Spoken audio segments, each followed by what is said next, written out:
बारिश में प्याज के पराठे बेचने वाली।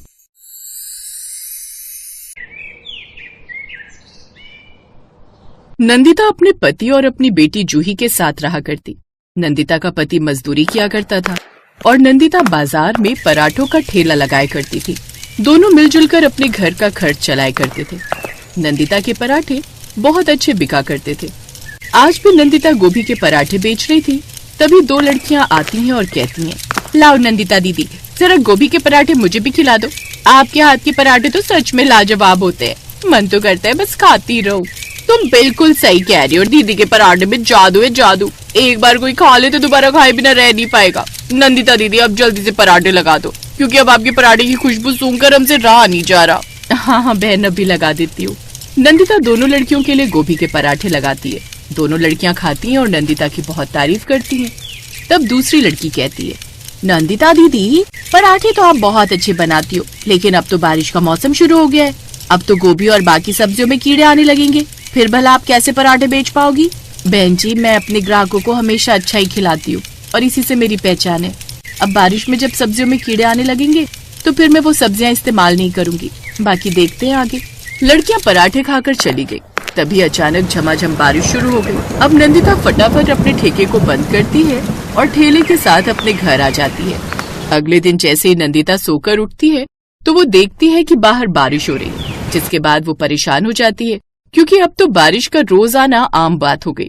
पर इस बात से नंदिता काफी परेशान हो जाती है, क्योंकि नंदिता के पराठे बिकने भी बहुत कम हो गए थे।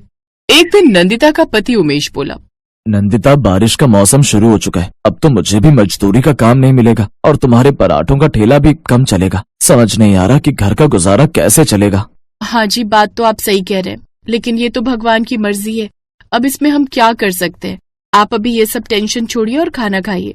नंदिता दोनों के लिए खाना लगा देती है। तभी नंदिता की बेटी जूही कहती है, माँ, आपने आज जो मूली के पराठे बेचने के लिए बनाए थे, क्या उनमें से कोई भी पराठा नहीं बचा? मुझे पराठे खाने हैं। आपके हाथों के पराठे मुझे बहुत पसंद है।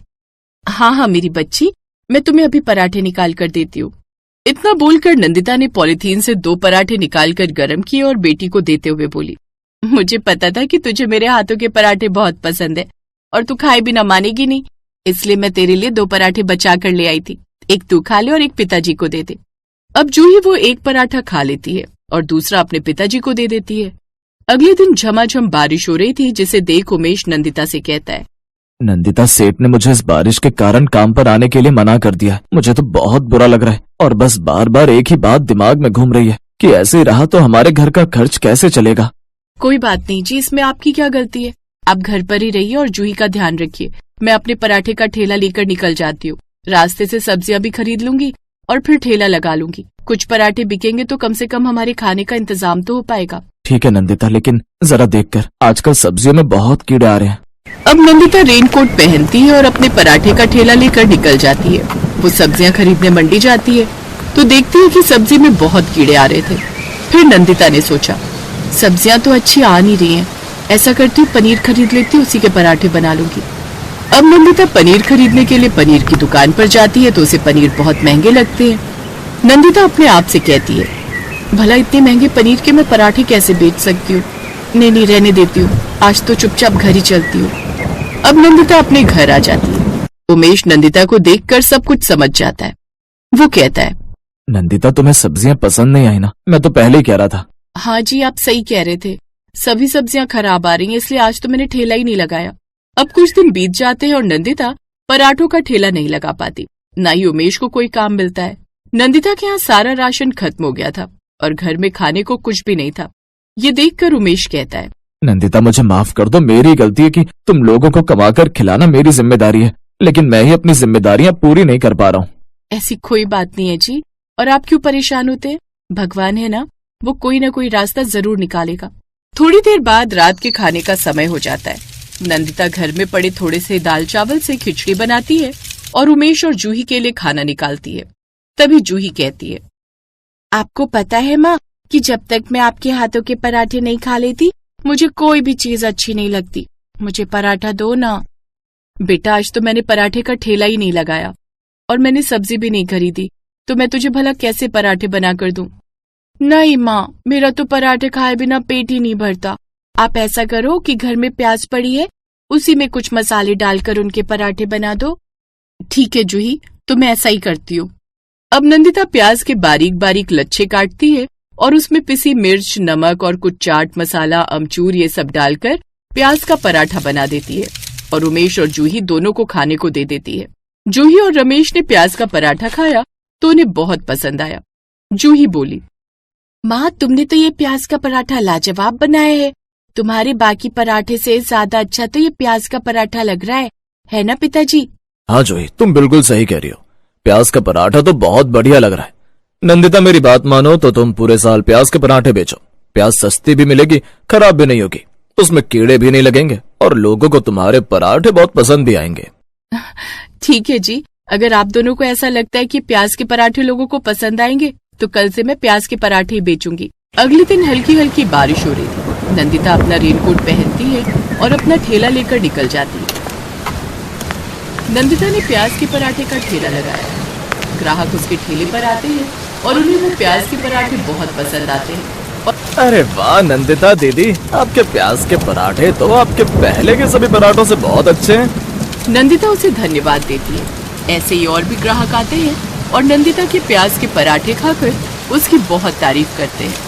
इस तरह बारिश में नंदिता के प्याज पराठे का ठेला चल पड़ता है और नंदिता बारिश में अच्छी खासी कमाई भी कर लेती है। नंदिता के काम बढ़ने के साथ साथ उमेश भी नंदिता के काम में उसकी मदद कर दिया करता था।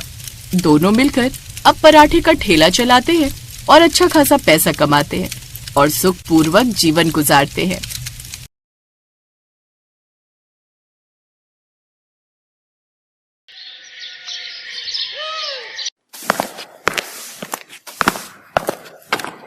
कविता, तू अभी तक झाड़ू ही लगा रही है और जल्दी जल्दी से हाथ चलाना, इससे पहले कि तेरे दोनों भाई उठ जाएं। जी भाभी। तभी कविता की छोटी भाभी रश्मि वहां आती है। कविता, ये क्या, तुम्हारा साफ सफाई का काम अभी तक खत्म नहीं हुआ? अच्छा ये सब छोड़ो, तेरे भैया उठ गए, उनके लिए जल्दी से चाय बनाकर ले आ और हाँ, इसके बाद हम सबके लिए नाश्ता भी बना दे। हाँ, भूख तो मुझे भी लगी है। ऐसा कर, तू साफ सफाई के बाद नाश्ता बना ले, फिर अपने भाइयों के ऑफिस जाने के बाद बर्तन धो लेना और उसके बाद कपड़े धो लेना। बिन माँ बाप की कविता चुपचाप घर के कामकाज में लग जाती है। कुछ देर बाद वो सबके लिए आलू के पराठे और चाय लेकर आती है। ये लो अमित भैया, आपकी पसंद के आलू के पराठे और गर्मा गर्म चाय। कविता, तेरी दो दो भाभियां हैं, फिर भी हमारे लिए तू खाना क्यों बनाती है?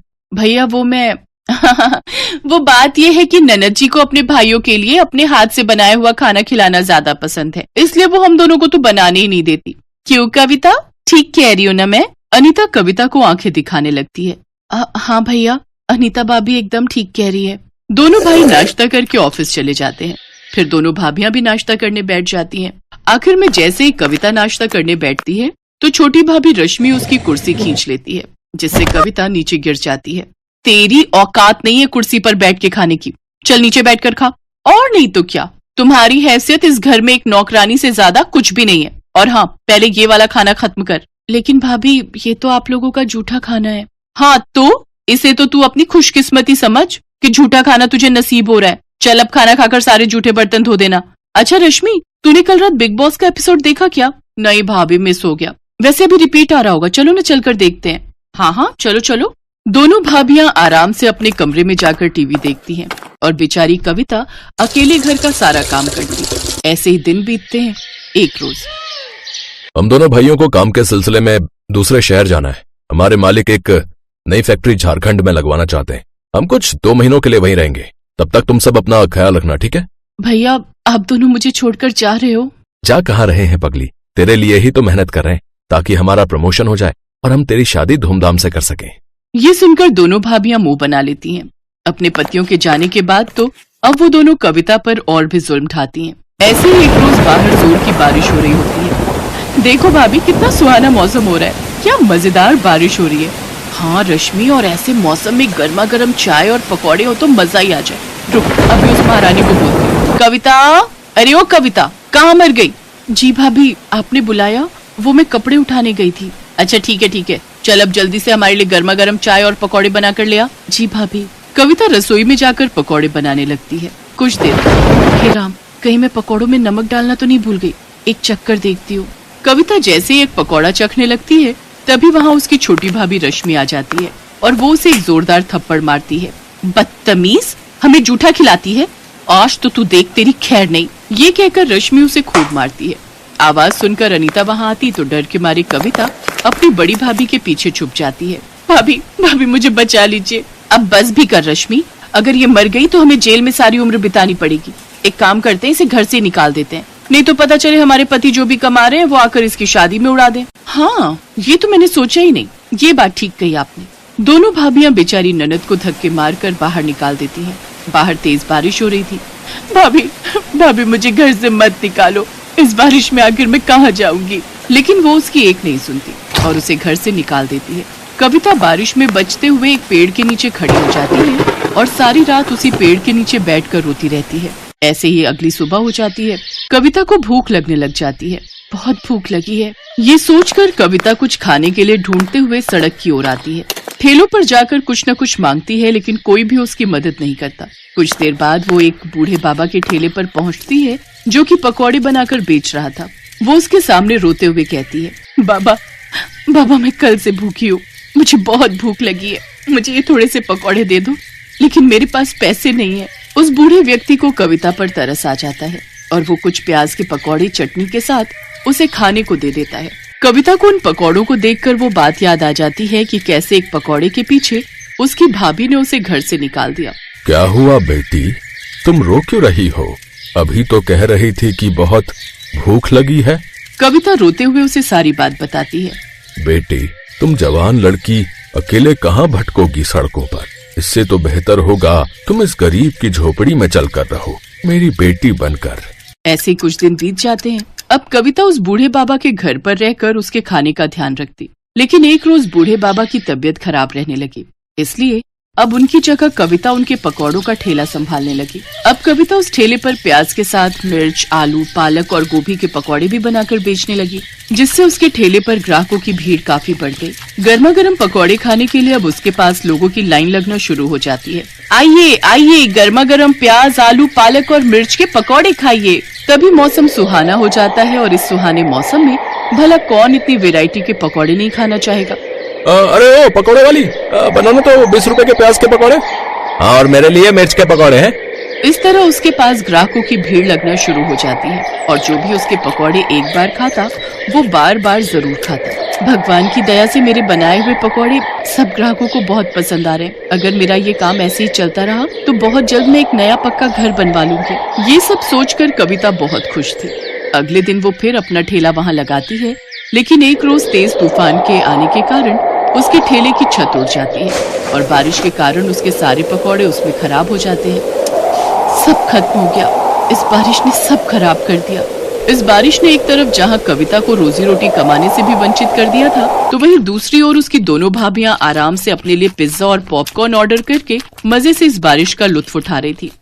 वाह वाह, क्या स्वाद है इस पिज्जा का, और इस पॉपकॉर्न के तो क्या ही कहने। उधर रोती हुई कविता अपनी झोपड़ी में आती है, जहाँ सारी झोपड़ी में पानी आ गया होता है। अब पूरे घर में तो बारिश का पानी भर गया है। बाबा, मैं अभी ये सारा पानी उठाकर बाहर फेंक देती हूँ। कविता अपनी बदकिस्मती पर रोते हुए उस पानी को उठाकर बाहर की ओर फेंकने लगती है। कुछ देर बाद वो उस बूढ़े बाबा की ओर देखती है। नहीं, मैं इतनी जल्दी हार नहीं मान सकती। बारिश में तो लोग पकौड़ों के दीवाने होते हैं। ये बरसात का मौसम तो सबसे अच्छा मौसम है कमाई करने का, लेकिन मैं इसके पकौड़ों के साथ चाय बनाकर भी बेचूं तो मेरे पास कुछ पैसे रखे हैं, उससे फिर से शुरू करती हूँ। कविता ने हिम्मत नहीं हारी और उसने अपने ठेले की मरम्मत करवाई और एक बड़े से तिरपाल के नीचे चाय पकौड़े बेचने लगी। बारिश में लोग उसके तिरपाल के नीचे आकर चाय पकौड़े खाने लगते हैं, जिससे उसकी बिक्री अब पहले से भी ज्यादा होती है। ऐसे ही कुछ दिन बीत जाते हैं। अब कविता दिन भर में 3000 रुपए कमाने लगी। एक रोज अमित और सुधीर कार से जा रहे थे, तभी उस ठेले पर उनकी नजर गई। अरे, ये तो अपनी बहन कविता है, लेकिन ये यहाँ फुटपाथ पर ये चाय पकौड़े क्यों बेच रही है? वो दोनों कविता के पास जाते हैं। अपने भाइयों को देख कविता फूट फूट कर रोती है। भैया, आप मुझे छोड़कर क्यों चले गए थे? देखो आपके बिना मेरी हालत कैसी हो गई है। लेकिन बहन, तुम्हारी ये हालत कैसे हुई? इसके बाद कविता सारी बात अपने दोनों भाइयों को बताती है। अमित और धीरज गुस्से में घर आते हैं। अनीता, अनीता, कहाँ हो तुम? लौट आए आप लोग? आप रुको, मैं अभी पानी लाती हूँ। लेकिन तुम क्यों लाओगी? वो कविता का है, उससे कहो। अब हम आपको क्या ही बताएं, उसने तो हमारी नाक ही कटवा दी, वो तो किसी लड़के के साथ भाग गई है। ये सुनते ही अमित ने अनीता को जोरदार थप्पड़ मारा। शर्म नहीं आती झूठ बोलते हुए? हैं? दो भाइयों के होते हुए भी आज हमारी बहन को न जाने कैसे कैसे अपना पेट पालना पड़ रहा है, हैं? और सुन लो, तुम दोनों के लिए अब हमारे घर में कोई जगह नहीं है, निकल जाओ यहाँ से। उन दोनों भाभियों को अपनी गलती का एहसास हो जाता है और वो अपनी ननद से माफी मांगते हैं। इसके बाद कविता अपनी दोनों भाभियों को माफ कर देती है, जिसके बाद वो उस बूढ़े काका को भी अपने घर ले आती है। अब वो अपने पकौड़े के बिजनेस को और भी आगे बढ़ाती है। एक बड़ा सा रेस्टोरेंट खोलकर उसमें पकौड़े बेचकर खूब कमाई करती है। Best buddies. Hello friends, thanks for watching this video. अगर आपको ये वीडियो पसंद आया है तो प्लीज लाइक, सब्सक्राइब, कमेंट्स करें इस वीडियो पर, और हाँ, शेयर करना भी ना भूलें। और भी मजेदार वीडियो देखने के लिए नीचे दिए गए बेल आइकॉन को दबाएं। देखते रहिए बेस्ट बडीज।